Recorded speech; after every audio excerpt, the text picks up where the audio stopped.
Hi guys, so here we are on to the last lecture of the PGPP and वहाँ पर हमें जो section पढ़ना है बच्चों सेक्शन 44A ये पढ़ते थे हमारा प्रेजेंट टू टेक्स सेक्शन भी खत्म हो जाएगा एंड हमारा PGPP भी क्या होने वाला है बच्चों खत्म हो जाएगा। तो let's begin with the last section section 44A कब अप्लाई होता है बच्चों ये प्रेजेंट टू टैक्सेशन। ये होता है जब एक पर्सन किस चीज़ के बिजनेस में हो, the owner must be in the business of hiring and leasing of goods vehicle, goods transport agency हो GTA, ट्रक ऑपरेटर, ये होते हैं ना गुड्स को इधर से उधर पहुंचाते हैं बच्चों, ट्रक ऑपरेटर्स, लॉरी ऑपरेटर्स, इनके ऊपर ही सेक्शन क्या होता है बच्चों अप्लाई होता है। अच्छा गुड्स ट्रांसपोर्ट बोला है, पैसेंजर ट्रांसपोर्ट नहीं बोला है बच्चों, है ना। तो गुड्स ट्रांसपोर्ट एजेंसी के ऊपर 44A अप्लाई होगा। सर पैसेंजर ट्रांसपोर्ट है तो वो भी बिजनेस ना बच्चों, तो फिर कोई सा भी बिजनेस हो तो 44AD में कवर हो जाता है। कल अपन ने देखा था 44AD में गुड्स ट्रांसपोर्ट वाला कवर्ड नहीं है, ठीक है ना। तो गुड्स ट्रांसपोर्ट वाले के लिए अलग है, पैसेंजर ट्रांसपोर्ट के लिए फिर वो 8% वाली बात ही अप्लाई करो। फिर अच्छा ये जो बिजनेस कर रहा है बच्चों वो स्मॉल ट्रक ऑपरेटर होना चाहिए, स्मॉल GTA होनी चाहिए। तो स्मॉल का मतलब क्या होता है, the owner must not own more than 10 vehicle any time during the previous year. जो ऑनर है उसके पास कभी भी साल भर में 10 से ज़्यादा, एग्जैक्ट 10 चलेंगे, साल भर में कभी भी 10 से ज़्यादा क्या नहीं होना चाहिए बच्चों, व्हीकल्स नहीं होने चाहिए। 10 से ज़्यादा अगर ट्रक हो गए, से 11 ट्रक है तो बच्चों उनके ऊपर सेक्शन 44A अप्लाई नहीं होगा। फिर आप नॉर्मल तरीके से प्रॉफिट निकालिए। देखिए मतलब ये है, मान लो कि मिस्टर आकाश है जिनके पास 9 ट्रक्स है बच्चों, तो वो सेक्शन 44A को क्या कर सकते हैं, फॉलो कर सकते हैं। उनके पास 11 ट्रक है तो वो सेक्शन 44A को फॉलो नहीं कर सकते, वो नॉर्मल तरीके से प्रॉफिट निकालेंगे 28 को फॉलो करते हुए एंड 30 से लेके 37 को फॉलो करते हुए। फिर देखो बच्चों उनके पास 9 ट्रक थे लेकिन उन्होंने 2 खरीद लिए तो 11 हो गए, और उन्होंने 2 बेच दिए, उसके बाद खरीदने के बाद बेच भी दिए, उसने कोई पुराने ट्रक बेच दिए, तो फिर वापस कितने हो गए बच्चों, 9। उनने जुलाई में खरीदे थे बच्चों और अगस्त में क्या कर दिए थे, बेच दिए थे। उनके पास 9 ही ट्रक है फिलहाल। तो अब बताओ क्या ये सेक्शन 44A अप्लाई होगा या नहीं होगा। तो इस लाइन को वापस पढ़ लो क्या लिखा है तो आप समझ जाओगे। The owner must not own more than 10 vehicles any time during the year. Any time बोल दिया बच्चों, कभी भी। तो आपको एक दिन भी अगर 10 से ज़्यादा हो गए तो आपको प्रॉब्लम आ जाएगी, आपको इस सेक्शन का बेनिफिट नहीं मिलेगा। इस साल नहीं मिलेगा, अगले साल हो सकता है फिर मिल जाए, क्योंकि अगले साल कभी भी आपके पास क्या नहीं होने चाहिए, 10 से ज़्यादा ट्रक नहीं होने चाहिए, तो अगले साल मिल जाएगा, लेकिन इस साल आपको बेनिफिट नहीं मिलेगा, ठीक है। इसके बाद अब बच्चों ये इनकम कैसे निकालेंगे, ये इनकम कैसे निकालेंगे। तो इनकी इनकम निकालने का तरीका देखो। Presumptive income in case of heavy goods vehicle ₹1000। अच्छा इनकम ही दे दी बच्चों, है ना, परसेंटेज भी लगाने की ज़रूरत नहीं है, उनकी इनकम ही निकाल के दे दी। उनकी इनकम कितनी रहेगी बच्चों, presumptive income in case of heavy goods vehicle. Heavy goods vehicle के केस में, अच्छा ये हेवी गुड्स व्हीकल क्या होते हैं मैं आपको बता दूंगा अभी, तो अभी बस याद रखिए कि हेवी गुड्स व्हीकल के केस में कितनी रहेगी, 1000 per ton per month per truck of the gross vehicle weight और the unladen weight during which such vehicle is owned by the assessee during the previous year. वापस पढ़ता हूँ, थोड़ा अजीब ही लिखा हुआ है बच्चों, है ना। देखो मैं बताता हूँ आपको पढ़कर वापस से। Presumptive income in case of heavy goods vehicle कितनी रहेगी, 1000 per ton per month per truck of the gross vehicle wait. अभी सिर्फ इतना ही पढ़ते हैं, अभी सिर्फ इतना ही पढ़ते हैं। इनकम ही दे दी बच्चों, सीधा प्रॉफिट ही दे दिया 1000 पर टन। मतलब हैवी गुड्स व्हीकल के केस में आपको प्रॉफिट निकालना है तो अमाउंट दे दिया, और वो प्रॉफिट कैसे निकालेगा बच्चों, टन कैपेसिटी के ऊपर। ट्रक की जो कैपेसिटी होती है उसको टन कैपेसिटी में मेजर किया जाता है, तो जो प्रॉफिट रहेगा वो कितना रहेगा, 1000 पर टन कैपेसिटी। और ये जो 1000 पर टन अमाउंट है ये क्या है बच्चों, पर मंथ है, और ये एक ट्रक की अमाउंट है। तो देखते हैं चलो बच्चों अपन इससे प्रॉफिट कैसे निकाल सकते हैं। अगर मिस्टर राहुल है और मिस्टर राहुल के पास एक ट्रक है, मैं आपको और भी क्वेश्चन कराऊंगा, आप डोंट वरी, मैं आपको बहुत सारे क्वेश्चन कराऊंगा लास्ट में, क्योंकि ये प्रोविजन इंपॉर्टेंट है। अमेंडमेंट भी हुआ है 2 साल पहले ही बच्चों, अमेंडमेंट आया है। इसका तरीका पहले कुछ और हुआ करता था, थोड़ा सिंपल ही हुआ करता था, थोड़ा सा कंफ्यूजिंग कर दिया है। तो आप ज़रा ध्यान से देखो। मिस्टर राहुल है बच्चों, उसके पास एक हैवी ट्रक है, हैवी ट्रक, पूरे साल भर उसके पास एक ही ट्रक था बच्चों, और उसने बोला क्या मेरा प्रॉफिट निकाल के दे दे 44 AE के हिसाब से।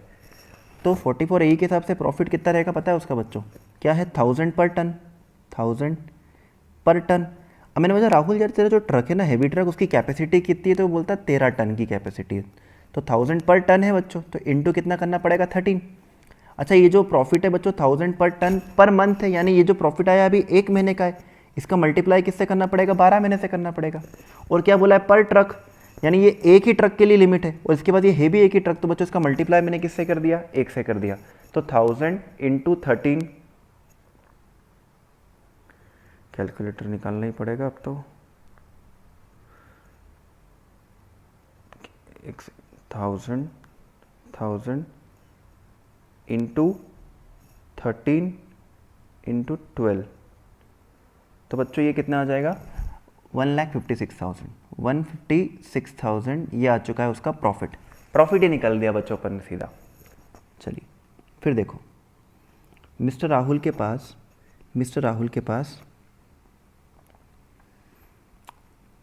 यहाँ पे कर देता हूँ, नीचे कर देता हूँ अलग से, अच्छा से दिखेगा। मिस्टर राहुल के पास बच्चों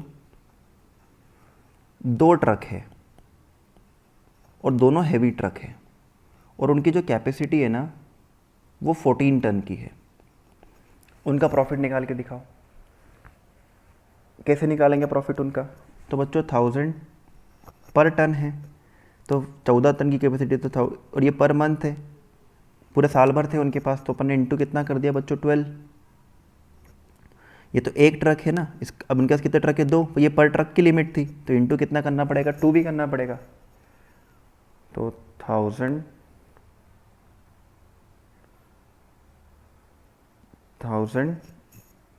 इंटू 14 इंटू 12,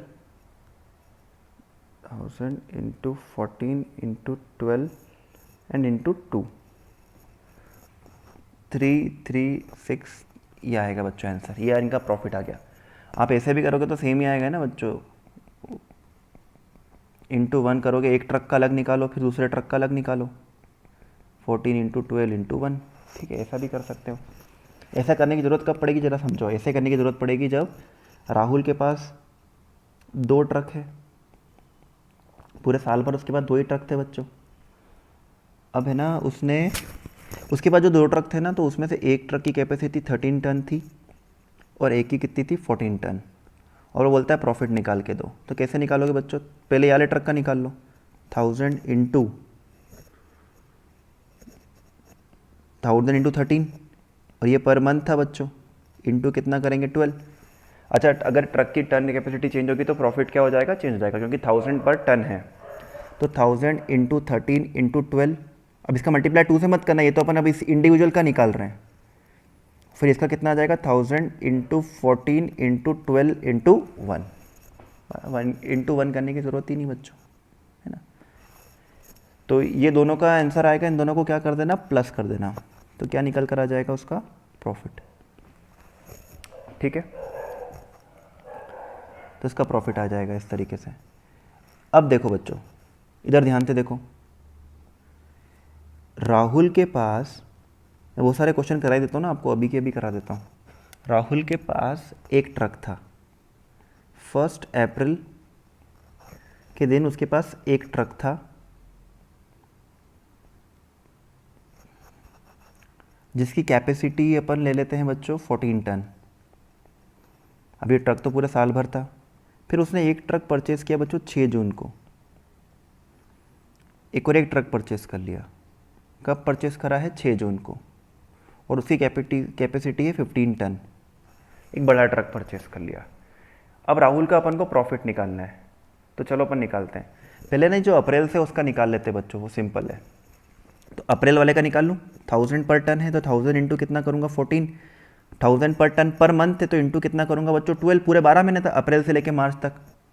तो ये आ जाएगा 1000 इंटू 14 इंटू 12, ये आ गया 168,000, ठीक है। अब बच्चों अपन को क्या करना है, सेकेंड वाले ट्रक का निकालना है, जो उसने कब खरीदा था बच्चों, उसने खरीदा था 6 जून को। तो अब कैसे करेंगे ज़रा देखो, 6 जून से लेके 31 मार्च तक। तो बच्चों यहाँ पर आके देखो रेट क्या लिखी हुई है। अब जून का कितने दिन कंसिडर करना है, जून के कितने दिन कंसिडर करना है, तो क्या लिखा है बच्चों 1000। अच्छा यहाँ पर एक चीज़ और लिखनी चाहिए थी, वो यहाँ नहीं लिखी हुई है, और part of the month. Part of the month मतलब बच्चों पार्ट ऑफ द मंथ को अगर एक दिन भी किसी भी मंथ में हो जाए ना तो उसे फुल कंसिडर करना है।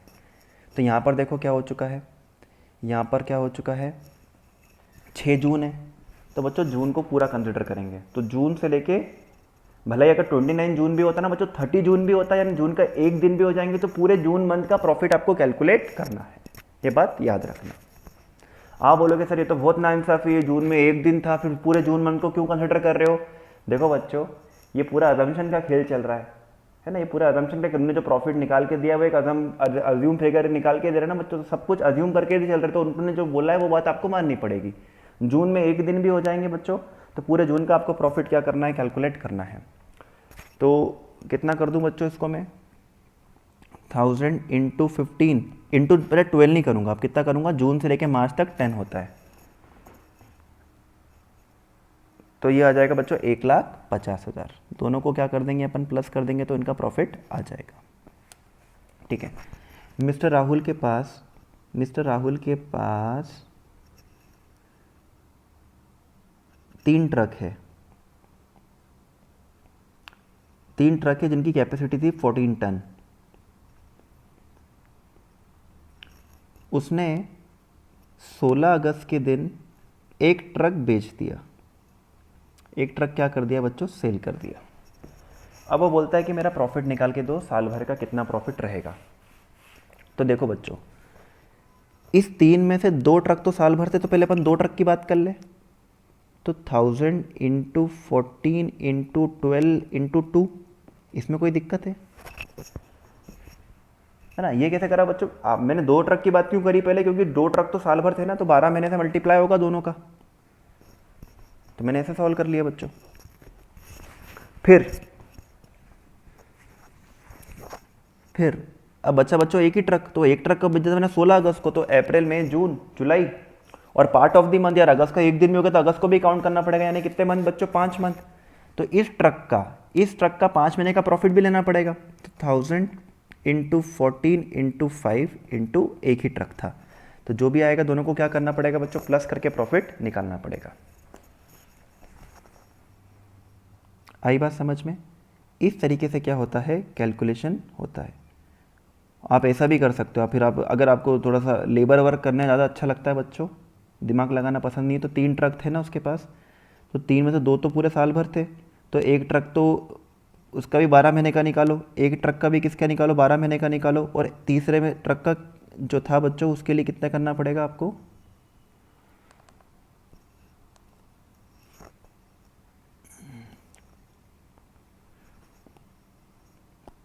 तीसरे ट्रक का आपको 5 मंथ्स के लिए। सर 5 मंथ्स कैसे आए, अप्रैल मई जून जुलाई अगस्त। सर अगस्त के अंदर 16 दिन ही थे पूरे महीने का, एक दिन भी होंगे तो भी पूरे महीने का लेना होता है। ठीक है, तो बच्चों ये अपन सबको क्या कर देंगे, प्लस करके इसका आंसर फाइंड आउट करेंगे। चल आ जाते हैं वापस। इस तरीके से कैलकुलेशन होता है। अच्छा बच्चों देखो, ड्यूरिंग विच सच व्हीकल, अच्छा अब यहाँ पर आता है ग्रॉस व्हीकल वेट, है ना। एक चीज़ पढ़ते हैं, वापस से पढ़ते हैं इसको। Presumptive income in case of heavy goods vehicle 1000 per ton per month. यहाँ पर एक चीज़ लिखनी चाहिए थी, और part of the month per month, और part of the month per truck of the gross vehicle weight, gross vehicle weight और the unladen weight. Gross vehicle weight, अच्छा ग्रॉस व्हीकल वेट का मतलब होता है बच्चों जिसके अंदर लोडेड ट्रक का वेट है ना। ग्रॉस व्हीकल वेट का मतलब ऐसे याद रख लो, लोडेड ट्रक का वेट, और अनलेडन मतलब क्या होता है बच्चों, खाली ट्रक का वेट।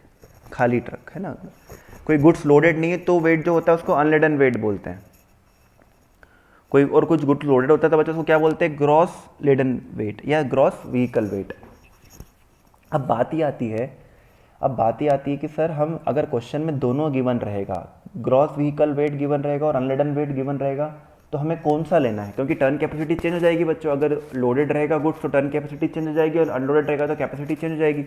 तो बच्चों सीबीडीटी ने सर्कुलर इशू करके बोला है कि आपको कौन सा वेट कंसिडर करना है, ग्रॉस व्हीकल वेट कंसिडर करना है, याद रखिएगा बच्चों, है ना।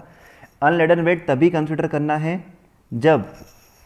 जब ग्रॉस व्हीकल वेट नहीं दे रखा हो। तो आपको याद रखो सीबीडीटी का सर्कुलर है, ग्रॉस व्हीकल वेट कंसिडर ही किया जाएगा जब तक ग्रॉस दे रखा है, और कभी ग्रॉस नहीं दे रखा है, क्वेश्चन में अनलेडन अवेलेबल है, तो फिर अनलेडन को यूज करेंगे। अच्छा, अब क्या लिखा है, during which such vehicle is owned by the assessee. On, देखो बच्चों 6 जून को ट्रक खरीद लिया लेकिन पुट टू यूज नहीं किया, तो बच्चों वो डेप्रिसिएशन में पुट टू यूज इंपॉर्टेंट होता है।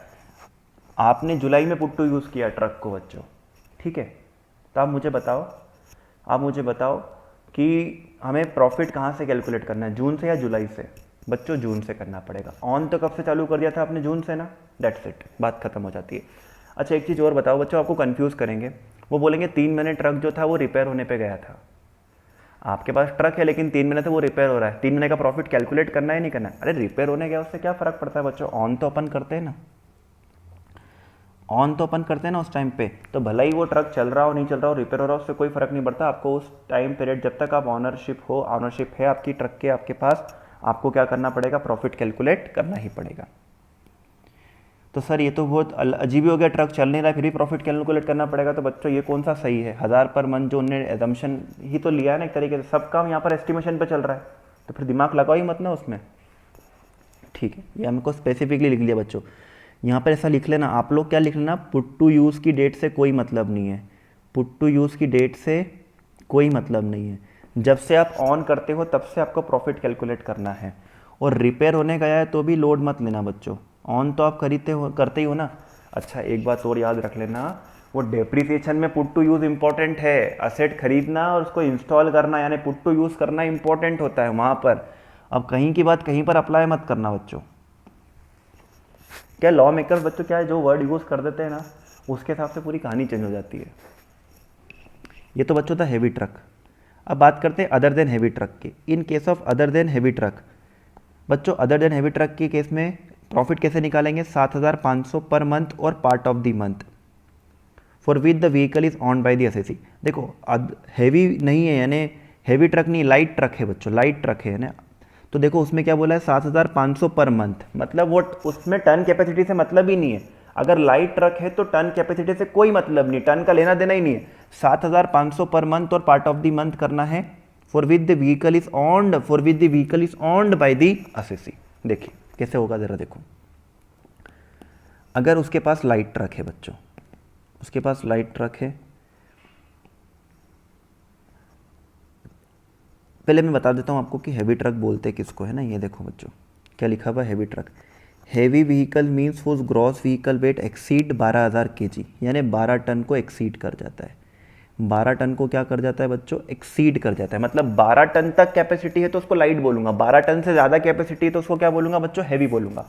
तो देखिए कोई मिस्टर राहुल है, मिस्टर राहुल के पास 10 टन कैपेसिटी का एक ट्रक है, सिर्फ एक ही ट्रक है 10 टन कैपेसिटी का, वो बोलता है कि मुझे प्रॉफिट निकाल के दो। तो बच्चों कितना करना पड़ेगा, 7500 इंटू 12, पूरे साल भर था उसका, तो 7500 इंटू 12 इंटू 1, वो सब ये क्या है बच्चों, 7500 पर मंथ पर ट्रक ही है ना। टन कैपेसिटी से कोई मतलब नहीं रहेगा, 7500 इंटू 1 कर देंगे आपका आंसर आ जाएगा। 2 है तो बच्चों कितना कर देंगे, 7500 इंटू 12 इंटू 2, 3 है तो कितना कर देंगे बच्चों 3।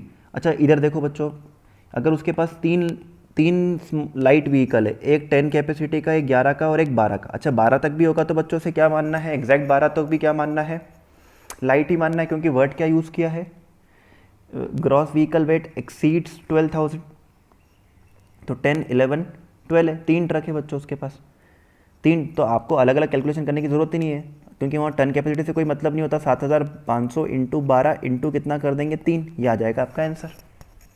आई बात समझ में। अच्छा मिस्टर राहुल के पास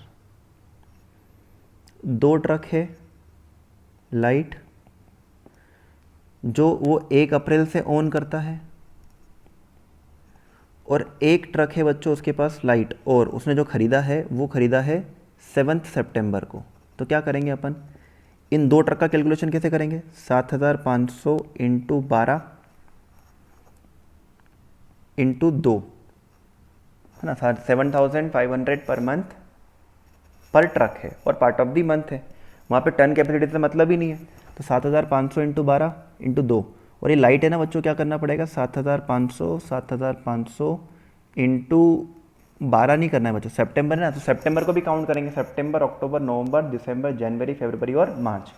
तो कितने मंथ्स आ गए 7500, 7500 इंटू 7 करेंगे, और इसका कितना कर देंगे बच्चों 7500 इंटू 12, और ऐसे दो लाइट थे ना बच्चों साल भर, तो इंटू कितना कर दिया अपन ने 2, इन दोनों को प्लस करेंगे तो आपका आंसर आ जाएगा। और क्वेश्चन कराता हूँ बच्चों, देखो अगर आप अभी क्वेश्चन को ध्यान से देखना बच्चों, तो देखो थोड़ा सा कंफ्यूज हो जाओगे, नहीं तो क्या है ये है कैलकुलेशन वाला मैथमेटिक्स पार्ट है बच्चों, इसमें मैक्सिमम पार्ट तो मैथमेटिक्स ही है ना, इसमें लॉ वाला पार्ट कहाँ लग रहा है, वो टर्न कैपेसिटी का कैसे कैलकुलेशन होता है एक बार और समझ लो। अब अपन क्या करते हैं, थोड़ा सा डिफ़िकल्ट एग्जांपल देखते हैं। मिस्टर राहुल के पास 3 ट्रक्स है बच्चों, उसमें से जो 2 ट्रक है ना उसकी जो टन कैपेसिटी है वो है 10, और जो 1 ट्रक है ना बच्चों उसकी जो टन कैपेसिटी है 14। अब राहुल आके बोलता है कि साहब मेरा प्रॉफिट निकालो, तो मैं क्या करूँगा बच्चों, ये है 10 टन यानी 12,000 तक क्या होता है बच्चों, 10 टन यानी 10,000 केजी है ये, तो 12 टन तक तो क्या होता है लाइट ही मानते हैं उसको, और 12 टन तक का कैलकुलेशन कैसे करेंगे 7500 पर मंथ और part of the month for which the vehicle is owned by the assessee. तो 7500 इंटू 12 पूरे साल भर ऑन किए थे बच्चों, 7500 इंटू 12 इंटू कितना कर दूँ 2, दोनों ही लाइट है बच्चों, ये रहा मेरा आंसर 7500 इंटू 12 इंटू 12, प्लस कितना करना पड़ेगा। अब ये आ गया बच्चों ton capacity. Heavy goods vehicle का कैसा करते हैं, हैवी गुड्स व्हीकल के केस में 1000 पर टन लेते हैं, 1000 पर टन, तो 1000 इंटू 14 पर मंथ, अभी साल भर से ऑन था तो इंटू 12, और ये एक ही ट्रक था तो मैंने मल्टीप्लाई किससे किया 1 से किया, इन दोनों को जो प्लस करूँगा जो आंसर आएगा बच्चों वो क्या रह जाएगा मेरा profit as per section 44A। अब ज़रा ध्यान से देखना, और मेरे पास मिस्टर राहुल के पास 3 ट्रक है, एक ट्रक की कैपेसिटी है 11, एक की कैपेसिटी है 10 टन और एक की कैपेसिटी है 13 टन। वो बोलता है मेरा प्रॉफिट निकाल के दिखाओ, तो मैंने कहा चल ठीक है, साल भर में कभी भी 10 से ज़्यादा ट्रक थे नहीं, तो बच्चों ये दोनों लाइट कैटेगरी में आएंगे, और लाइट कैटेगरी का कैसा करते हैं 7500 इंटू पर मंथ है, ये पूरे साल भर थे इंटू 12, और ये कितने हैं, ये एक 7500 जो है बच्चों वो एक ट्रक का है, तो इंटू कितना कर दूंगा मैं 2 कर दूंगा, प्लस कितना कर दूंगा 13,000, 13 इंटू 1000, 1000 एक सेकेंड ऐसे 1000 पर टन, तो 1000 इंटू 13 पर मंथ, तो इंटू कितना करूँगा 12, और ये एक ही ट्रक है तो इंटू 1, नहीं भी करोगे इंटू 1 तो चलेगा, इन दोनों को प्लस कर दोगे तो आपका आंसर आ जाएगा। ठीक है, अब बच्चों देखो मिस्टर राहुल के पास 9 ट्रक्स थे, 9 ट्रक्स थे, इसमें से 5 जो है वो लाइट हैं और 4 जो है वो 14 टन कैपेसिटी के हैं, 14 टन कैपेसिटी के, 4 जो है 14 टन कैपेसिटी के, उनका प्रॉफिट निकालना है। तो अपन पहले निकालते हैं लाइट का, तो 7500 पर मंथ होता है, इसमें टन से कोई मतलब ही नहीं होता है बच्चों, इंटू कितना कर दूंगा 5। अब यहाँ पर हैवी में टन से मतलब होगा तो 1000 पर टन है, तो 1000 इंटू 14, और ये पर मंथ है तो इनका मल्टीप्लाई 12 से, और ये एक ही ट्रक का था तो कितने ट्रक है इसके पास ऐसे 4, तो इंटू कितना कर दूंगा बच्चों 4, ये आ जाएगा आपका आंसर। दोनों को क्या करना, इन सबको क्या करना पड़ेगा प्लस करना पड़ेगा, तो इसका प्रॉफिट आ जाएगा। फिर मिस्टर राहुल के पास मिस्टर राहुल के पास इसमें क्या करते हैं अपन, 2 ट्रक थे बच्चों, 2 ट्रक थे लाइट, लेकिन उसने एक लाइट ट्रक, एक जो लाइट ट्रक है ना वो सेल कर दिया है on 2 August, on 2 August, and 1 heavy with 13 ton capacity purchase किया है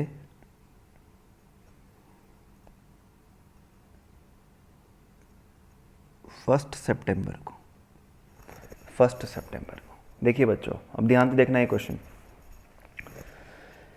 2 लाइट ट्रक थे बच्चों, 2 लाइट ट्रक थे 1 अप्रैल से। एक लाइट ट्रक उसने कहाँ भेज दिया, 2 अगस्त को, एंड एक नया भी खरीद लिया 1 heavy with 13 ton capacity on 1 सितंबर। अब वो बोलता है कि मेरा प्रॉफिट निकालो। तो जरा देखो बच्चों कैसे होगा।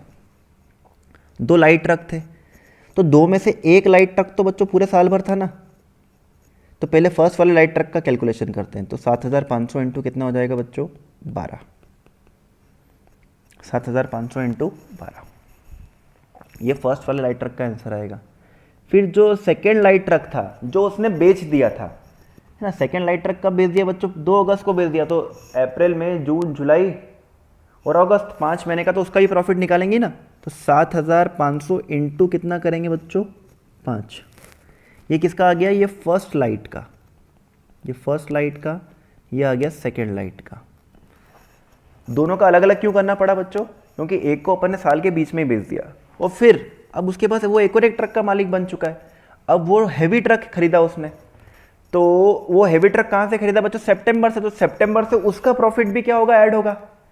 तो सितंबर से 1000 टन, 1000 पर टन, तो यानी इंटू कितना करूँगा, 13, और पर मंथ है, पर मंथ है तो सितंबर, अक्टूबर, नवंबर, दिसंबर, जनवरी, फरवरी और मार्च, तो कितने महीने आ जाएंगे, 7 महीने।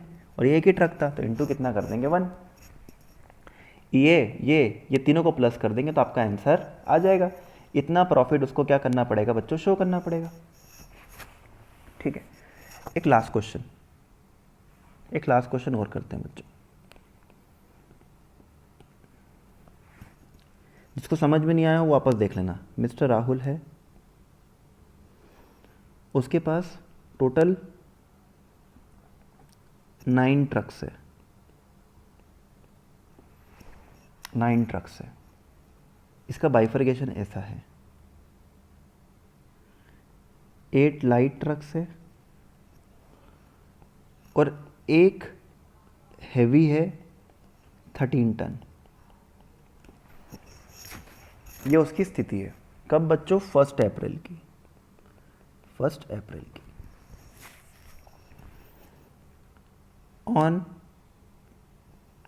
On 3 July 2019 he sold 2 light trucks.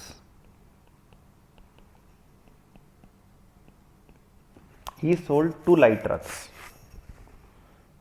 and on 1st November 2019 he purchased 1 heavy truck with 14 ton capacity,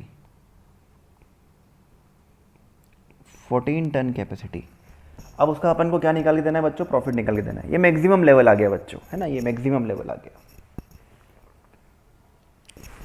चलो ये एक की जगह 2 कर देता हूँ बच्चों। यहाँ पर दो हैवी ट्रक परचेस करे और दोनों की कैपेसिटी कितनी थी बच्चों, 14 टन कैपेसिटी।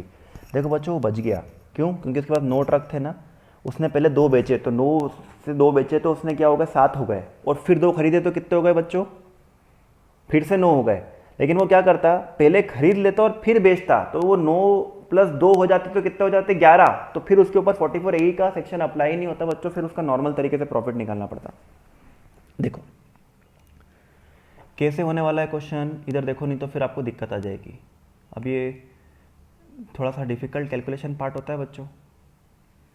राहुल के पास कितने ट्रक है? 9 ट्रक थे 1 अप्रैल से। उसके पास 9 ट्रक का बाइफर्केशन क्या है? 8 लाइट थे और 1 हेवी था। अब उसने क्या करा, on 3 July he sold 2 light trucks. उसने 2 लाइट ट्रक क्या कर दिए बच्चों? बेच दिए। तो इसका मतलब ये था कि उसके पास जो 6 लाइट है वो तो अभी भी है ना, शुरुआत से लेके अभी तक ये 6 लाइट ट्रक, और 2 को अलग कर दिया क्योंकि 2 का टाइम पीरियड कम हो चुका है थोड़ा सा। तो पहले अपन क्या करते हैं बच्चों, इन 6 लाइट ट्रक की बात करते हैं जो शुरू से लेके आखिरी तक थे उसके पास। तो उसका प्रॉफिट निकाल लेते हैं। वो कैसे निकालते हैं? 7,500 पर मंथ, और ये पर ट्रक है, इंटू कितना कर दूंगा बच्चों? 6। ये आंसर आएगा। प्लस अभी 2 लाइट ट्रक तो थे ना उसके पास शुरू से, अप्रैल मई जून और जुलाई के बच्चों। जुलाई का एक दिन भी हो गया तो जुलाई को पूरा काउंट करना है, तो 4 महीने। 7,500 इंटू पर मंथ है इंटू 4, और इंटू कितने ट्रक्स बच्चों? 2। जुलाई तक अपन ने 2 ट्रक की वैल्यू ले ली, यहाँ तक खत्म हो गया। फिर मतलब ये लाइट की बात अब खत्म हो गई, नहीं हो गई? लाइट की बात पूरी कंप्लीट हो गई। अब हमें किसकी बात करनी है? अब अपन को बात करनी बच्चों हैवी की। तो एक हैवी तो उसके पास शुरू से है, 1 heavy truck with 13 ton capacity, तो 1000 पर टन है, तो 1000 इंटू 13 पर मंथ भी है, तो इंटू कितना करा? 12, और एक ही ट्रक था तो इंटू 1। तो ये हैवी वाला ट्रक याला तो हो गया। अब उसने क्या करे? 2 हैवी ट्रक और परचेस करे थे। कब परचेस करे थे? नवंबर में। तो उसका कितना होगा? 1000 पर टन। उनकी कैपेसिटी कितनी? 14। अब नवंबर दिसंबर जनवरी, 1 नवंबर को परचेस किया था ना, नवंबर दिसंबर जनवरी फरवरी और मार्च, 5 महीने। ये एक ही का आया 1000 इंटू 14 इंटू 5, और इंटू कितना करना पड़ेगा बच्चों आपको? 2 ट्रक का निकालना, तो इंटू कितना करना पड़ेगा? 2। इन सबको अपन क्या करेंगे बच्चों? प्लस करेंगे। तो इन सबको प्लस करेंगे तो उसका क्या आ जाएगा? आपका प्रॉफिट। इस तरीके से क्या होता है बच्चों? कैलकुलेशन होता है। अब देखो वो आपको कंफ्यूज करेगा, आपको ऐसा बोलेगा कि वो 1 नवंबर को परचेज किया है और 1 दिसंबर को पुट टू यूज़ करे दोनों ट्रक। आधे बच्चे सोचेंगे दिसंबर जनवरी फरवरी 4 में, दिसंबर जनवरी फरवरी और मार्च 4 महीने का निकाल लेते हैं। गलत बच्चों। अपने के लिए यहाँ पर क्या वर्ड यूज़ कर दिया? लॉ की वर्डिंग्स इंपॉर्टेंट हो जाते हैं बच्चों, section two section. Owned by the assessee की बात कर दी है, ठीक है। तो बच्चों ये बात थी, तो अपन सारा कैलकुलेशन भी सीख चुके हैं। हाँ, अब एक बात याद रखना बच्चों, एक बात याद रखना, बहुत ही इंपॉर्टेंट, बहुत ही इंपॉर्टेंट। सब लोग इधर देखो, सब लोग इधर देखो। कहाँ चला गया? अरे यार, ये रहा ये रहा ये रहा ये रहा। देखो बच्चों इधर देखो, फटाफट सब इधर देखो। ये प्रॉफिट आ गया ना, इस प्रॉफिट में से कोई भी खर्चा माइनस नहीं होना चाहिए ना बच्चों, है ना। अपन ने 44 AD और 44 AD में यही पढ़ा ना। लेकिन बच्चों सुनो सुनो, इसमें से आप इंटरेस्ट और पार्टनर को जो सैलरी देते हो ना, वो माइनस कर सकते हो। इसको मानना कि ये profit before interest and salary है। इसको क्या मानना कि ये profit before interest and salary है। अगर पार्टनरशिप फर्म है, अगर पार्टनरशिप फर्म है तो वो पार्टनर को इंटरेस्ट देती है, वो माइनस कर सकती है, और जो सैलरी है वो भी क्या कर सकते हैं? माइनस कर सकते हैं। जो अपन ने कहाँ पे सीखा था बच्चों? 40B के अंदर सीखा था, उसके हिसाब से। तो इंटरेस्ट 12% माइनस कर देंगे तो बुक प्रॉफिट आ जाएगा। फिर वो बुक प्रॉफिट के हिसाब से वो मैक्सिमम सैलरी कितनी माइनस करते हैं वो सब बता चुका हूँ ना बच्चों। तो वो दोनों खर्चे यहाँ से माइनस हो जाएंगे। 44AE में 40B का रिडक्शन मिल जाता है, लेकिन 44AD एंड 44ADA में नहीं मिलता। तो वो एग्जाम में क्या कर सकता है बच्चों? मर्ज कर लेगा, आपको क्वेश्चन दोनों को बनाकर पूछ लेगा। फॉर एग्जाम्पल कि अगर आपका ये वाला आंसर से 6 लाख आता है बच्चों, 6 लाख आता, तो इसमें से अपन इंटरेस्ट माइनस कर देते। अब से इंटरेस्ट 12% के हिसाब से 1,20 बनता, तो 1,20 अपन ने इंटरेस्ट माइनस कर दिया। अब कितने का बचेगा बच्चों? 480। अब 480, अब उन्हें सैलरी दी बच्चों 4 लाख की दे रखी है, तो ये एक्चुअल सैलरी है। इसको किससे कंपेयर कर लेंगे? वही जो अपन ने सैलरी निकाली थी बच्चों लिमिट के हिसाब से। कैसे निकालते हैं? 3 लाख तक का बुक प्रॉफिट, 3 लाख तक का बुक प्रॉफिट रहता है तो 270 तो हो ही जाता है। फिर 180 का कितना करना पड़ेगा बच्चों? 60%। विच एवर इज लोअर करके इतनी सैलरी भी अपन क्या कर देंगे? यहाँ से माइनस कर देंगे। तो ये कैलकुलेशन अपन वहाँ पर सीख के आ गए। तो याद रखना 44AE के अंदर इंटरेस्ट और सैलरी दोनों क्या हो सकती है? पार्टनर को माइनस हो सकती है, लेकिन सब्जेक्ट टू सेक्शन 40B। हो गया बच्चों, ये सेक्शन ही खत्म हो गया। Salary and interest to partner will be allowed as per section 40B। 44AD and 44ADA में नहीं होता है। पहले वहां पर भी होता था, लेकिन अमेंडमेंट हो गया, वहां पर से हटा दिया, लेकिन यहां से नहीं हटाया। No other deduction will be allowed. हाँ, option to claim lower profit by maintaining books of account and audit. आपको क्या करना पड़ेगा बच्चों? लोअर प्रॉफिट कैलकुलेट करना है। तो आपको ये 7,500 नहीं जम रहा, उससे भी कम चाहिए, 1000 से भी कम करना है, तो भाई बुक्स ऑफ अकाउंट मेंटेन करो और ऑडिट करवा।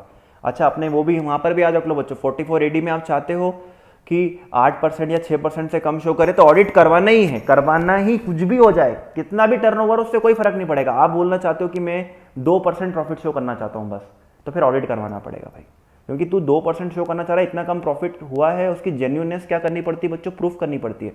फॉर एग्जाम्पल कोई पर्सन ट्रेडर है और उसका प्रॉफिट 1% हुआ है, उसका 70 लाख का टर्नओवर है, भाई आप बोलोगे 70 लाख तक तो बच्चों उसको ऑडिट कराने की जरूरत ही नहीं है, 1 करोड़ से ज़्यादा पे ऑडिट कराना पड़ता है भाई। अगर वो 6% 8% से कम शो कर रहा है तो बच्चों उसको ऑडिट करवाना कंपलसरी है, ये बात आप मान के चलिए। तो आप प्रिजम्पटिव टैक्सेशन के हिसाब से अगर आप लिमिट क्या करते हो बच्चों, प्रॉफिट की कम करते हो, तो फिर आपको ऑडिट करवाना कंपलसरी हो जाएगा। फिर ये वाला पॉइंट तो बकवास पॉइंट है यार बच्चों ना, hire purchaser will deem to be the owner of the asset, ठीक है, उसको ऑनर मान लेंगे, मान लिया जाएगा कि डेप्रिसिएशन अलाउ हो चुका है एंड WDV माइनस हो चुकी है। यहाँ पे कूलिंग पीरियड का कोई पॉइंट नहीं बच्चों, एडवांस टैक्स यहाँ पर भी देना पड़ेगा एक इंस्टॉलमेंट के अंदर जो ओपन में ऊपर पड़ा हुआ था 44 AD में। तो देखो बच्चों, ये था आपका सेक्शन 44A। मैंने 44A के रेस्पेक्ट में आपको सारी की सारी बातें क्या कर दी बच्चों, एक्सप्लेन कर दी है। हाँ, वो 2 बात याद रख लेना, कौन सी, पुट टू यूज़ वाला इंपॉर्टेंट नहीं है, ऑन कब से करते हैं वो इंपॉर्टेंट है, और रिपेयर में अगर वो बोल दे कि ट्रक रिपेयर में था 3 महीने से रिपेयर के बाद आया, तो भाई कोई फर्क नहीं पड़ेगा, अपने को तो ऑनरशिप तो अपनी थी ना बच्चों, उस महीने का भी अपन को प्रॉफिट कैलकुलेट करना ही पड़ेगा, ठीक है। तो बच्चों the owner must be in the business of hiring and leasing, last time देख लो, hiring and leasing of the goods and vehicle, ठीक है। कितने व्हीकल नहीं होना चाहिए, मोर देन 10, है ना, does not own more then, exact 10 चलेगा बिल्कुल, और क्या है, any time during the year. Heavy के केस में कितना करना पड़ेगा बच्चों, 1000 पर टन पर मंथ है और पार्ट ऑफ द मंथ है, और वो भी पर ट्रक है, of the gross vehicle weight और the unladen weight. Gross vehicle weight का मतलब क्या, ग्रॉस व्हीकल वेट का मतलब क्या है, लोडेड ट्रक का वेट, और अनलेडन वेट का मतलब क्या है, खाली ट्रक का वेट। तो बच्चों अब ये बोलते हैं कि ग्रॉस भी ले लो या अनलेडन ले लो, तो अब CBDT को सर्कुलर इशू करना पड़ा, लोग कंफ्यूज हो गए थे यार, बोले यार दोनों में से कौन सा ले, तो CBDT ने सर्कुलर इशू करके बोल दिया कि साहब आप ग्रॉस व्हीकल वेट लो, अगर ग्रॉस व्हीकल वेट अवेलेबल नहीं है तो फिर अनलेडन लेना। During which such vehicle is owned by the SEC। फिर मैंने आपको ये बता दिया बच्चों, अगर लाइट है या नहीं, in case of other goods vehicle जो हैवी नहीं होते उसमें 1000 पर टन नहीं है। देखो बच्चों यहाँ पर सीधा क्या दे दिया है, पर मंथ, तो इसका मतलब ये है कि लाइट में आपको, लाइट वाले केस में आपको क्या कंसिडर करने की जरूरत नहीं है, टन कैपेसिटी से कोई फर्क नहीं पड़ेगा। सैलरी और interest to the partner will be allowed as per section 40B, कोई और डिडक्शन नहीं दी जाएगी। Option to claim lower profit, भाई वही है, बुक्स ऑफ अकाउंट मेंटेन करो एंड ऑडिट कराओ। Heavy vehicles means gross vehicle weight, जिसका वेट, ग्रॉस व्हीकल वेट किसको एक्सीड कर जाए, एग्जैक्ट 12 टन हो यानी 12,000 kg तो नहीं बच्चों, उससे एक्सीड करना जरूरी है। Hire purchaser will deem to be the owner of the asset. Depreciation is deem to be allowed, no point regarding any cooling period, and advance tax has to be paid in 1 instalment, ठीक है। वो 15 मार्च तक advance tax आपको पे करना पड़ेगा, 4 instalment में नहीं, एक ही इंस्टॉलमेंट में पे करना पड़ेगा। सो यहाँ ख़त्म हो जाता है आपका ऑलमोस्ट PGBP बच्चों। ये मैंने आपको इंपॉर्टेंट सेक्शन की लिस्ट दे दी बच्चों, ये याद रखना है, सेक्शन नंबर के साथ याद रखना है। 32 डेप्रिसिएशन क्वेश्चन आते हैं, इससे 2 क्वेश्चन एग्जाम में आप आ सकता है। साइंटिफिक रिसर्च से 1 क्वेश्चन एग्जाम में आ जाता है। फैमिली प्लानिंग एक्सपेंडिचर, देखो 36 में तो मैंने आपको लिस्ट पढ़ाई थी बच्चों, बहुत सारी याद कर लो, बोनस, कमीशन, इंटरेस्ट, ये सारी चीज़ें पढ़ाई थी। फिर आपको इंश्योरेंस प्रीमियम बोला था, health insurance premium of employee other than क्या, ऐसे बहुत सारी लिस्ट पढ़ाई थी ना बच्चों, लेकिन मैं उसमें कितना स्पेसिफिक चला गया ये याद रखना बच्चों, है ना। Section 36 subsection 1 9 clause 9 family planning expenditure, जहाँ पे कैपिटल एक्सपेंडिचर 5 इंस्टॉल में एंड रेवेन्यू 100% एक बार में मिलता था और सिर्फ कंपनी के ऊपर अप्लाई होता था। ये मतलब जैसे अगर इस PGBP में 10 नंबर का आता है तो मैं मानता हूँ बच्चों कि 10 नंबर में से 6 से 7 नंबर आपके ये सेक्शंस कवर कर लेंगे, आप ये मान के चलिए। तो मतलब आपको इन पे फोकस कर कर ही जाना है। इनके सेक्शन नंबर भी याद रखना बच्चों। फिर है 40A1 payment to non resident interest royalty and fees for technical services, ये एग्जैक्ट सेक्शन भी याद रखना बच्चों। 40A1 मैं चाहता तो आपको बच्चों हर पॉइंट के साथ सेक्शन बताता, लेकिन क्या होता है अपने को CS में हर पॉइंट के साथ सेक्शन याद रखने की जरूरत नहीं, अननेसेसरी कंफ्यूजन बढ़ता है। बस ये मेन सेक्शन याद रख लो। पेमेंट टू रेसिडेंट, यानी 40A1 है, 40A1 है, और ये क्या था बच्चों 40A1, यहाँ पर 100% डिसअलाउंस है और यहाँ पर 30% ही क्या होता है बच्चों डिसअलाउड होता है। तो वो कभी कभी ऐसा पूछ लेगा कि यार ये ना उस रेंट का पेमेंट किया है, तो बताओ रेंट का पेमेंट किया है तो 40AIA के अंदर कितना डिसअलाउड होगा। अब 40AIA आप कंफ्यूज हो जाओगे कि 40AIA कौन सा है बच्चों, तो 40AIA याद रखना रेसिडेंट वाला होता है, और 40AIA सॉरी आईए नहीं मतलब 40A1 बोल दो, आईए बोल दो, कुछ भी बोल दो उसको, कोई दिक्कत नहीं है। जैसे वो है रोमन में बच्चों तो उसको 1 ही बोलना चाहिए, तो 40A1 एंड 40A1 है, याद रखना ये वाली चीज़। अच्छा पेमेंट टू रिलेटिव 40A2 भी याद रखना, एंड 40A3 कैश पेमेंट ये भी याद रखना बच्चों 10,000 से ज़्यादा वाला, और ये रिलेटिव है। इसके साथ में रूल 6DD भी पढ़ कर जाना, रूल 6DD पढ़ लेना। 43B में आपको बता चुका हूँ बच्चों। एंड प्रेजेंटिव टैक्सेशन अभी हम लोगों ने क्या किया डिस्कस किया है। So almost we have done with all the things बच्चों। आखिरी में कहाँ तक पहुँच गए थे अपन, ये था आपका प्रेजेंटिव टैक्सेशन ADA AE तक की मैं आपको सारी बातें क्या कर चुका हूँ बच्चों, एक्सप्लेन कर चुका हूँ। यहाँ से आपके क्वेश्चन आंसर स्टार्ट हो जाते हैं। अब देखो बच्चों ऐसे क्वेश्चंस अपन करेंगे नहीं है ना, ये क्वेश्चंस अपन को करने की ज़रूरत नहीं है। उसका एक साफ सुथरा रीज़न है बच्चों, ये जो मॉड्यूल है, ये जो आपका नया कोर्स आया था जब ऑब्जेक्टिव हट गया था, वो मॉड्यूल एग्जैक्ट उनने उठाकर कहाँ पे दे दिया, यहाँ पर दे दिया है। अब मुझे बताओ ना ऑब्जेक्टिव में क्या ऐसे क्वेश्चन आ सकते हैं बच्चों, नहीं। लेकिन आप आपकी प्रैक्टिस के लिए बिल्कुल सॉल्व कर सकते हैं बच्चों। आप अपनी प्रैक्टिस के लिए क्या करो, सॉल्व करो, कोई दिक्कत नहीं रहेगी। ये सारे क्वेश्चन आप अपनी प्रैक्टिस के लिए क्या कर सकते हो बच्चों, सॉल्व कर सकते हैं। बाकी अपने ऑब्जेक्टिव में आने वाली चीज़ें मैं आपको एक एक चीज़ बता चुका हूँ।